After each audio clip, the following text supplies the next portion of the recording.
Are you disciplined or just addicted? I think there's a fine line between the two, and it's one that we don't often realize is there.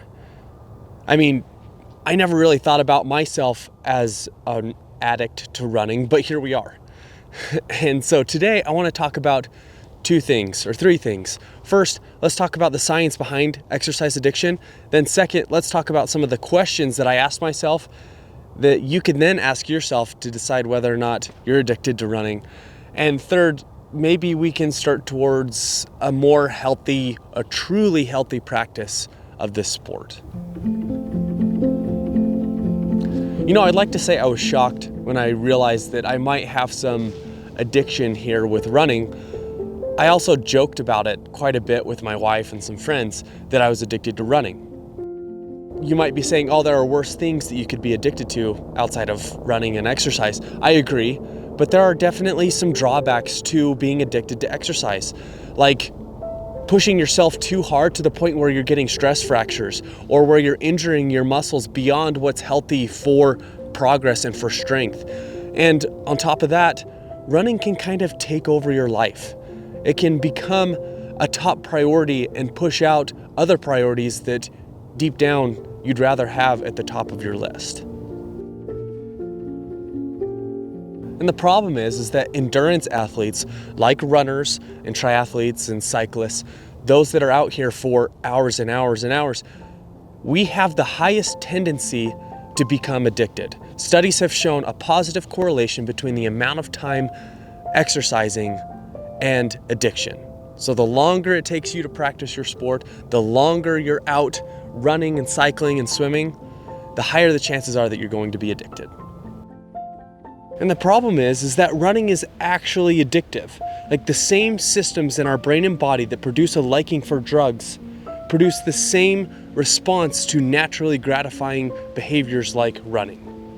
Drugs and exercise both affect these reward pathways in our brain, specifically the dopamine, the serotonin, and the endorphin systems in our brain. Running is a drug. I mean, everyone's heard of the runner's high, and there's a reason why it's called that, and it's because the high that you get from drugs is very similar physiologically to the high that you get from running. And that's all thanks to the endocannabinoids and the endogenous opioids that are released during running and after running. That's what's called the runner's high. You're literally getting high with a very similar naturally produced compound inside your body.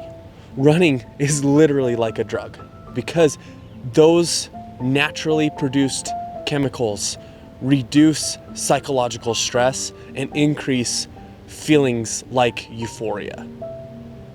That is the runner's high.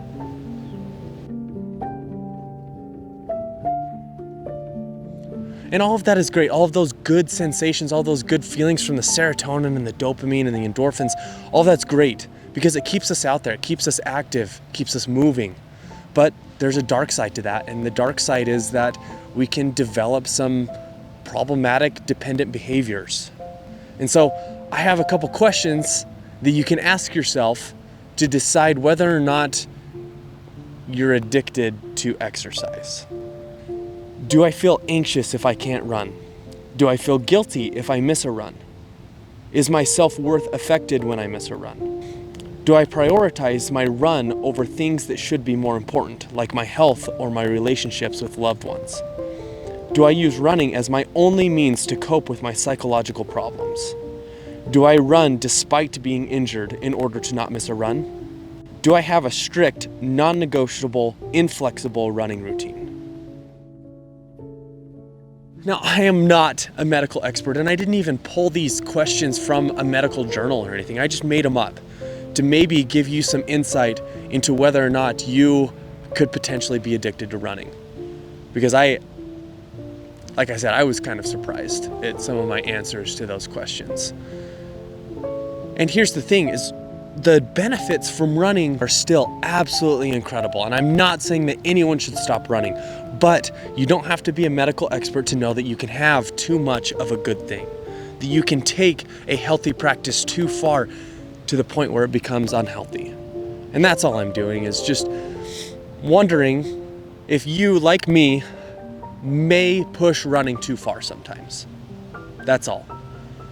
And one thing that I kind of came to towards the end of thinking about this is wondering, and maybe noticing is a better word, that there's a difference between dependency and a need and a voluntary action. The whole, are you addicted or just disciplined? What is more powerful, needing something or voluntarily doing a hard thing? I think you know what's more powerful, and I think you know which one produces more mental toughness. Anyways, those are just some things to think about. Like I said, I am not an expert in any of this. This is just something that I've thought about a lot recently, and I wanted to share with you. So if that was interesting or thought-provoking, stick around. I'll catch you in the next video.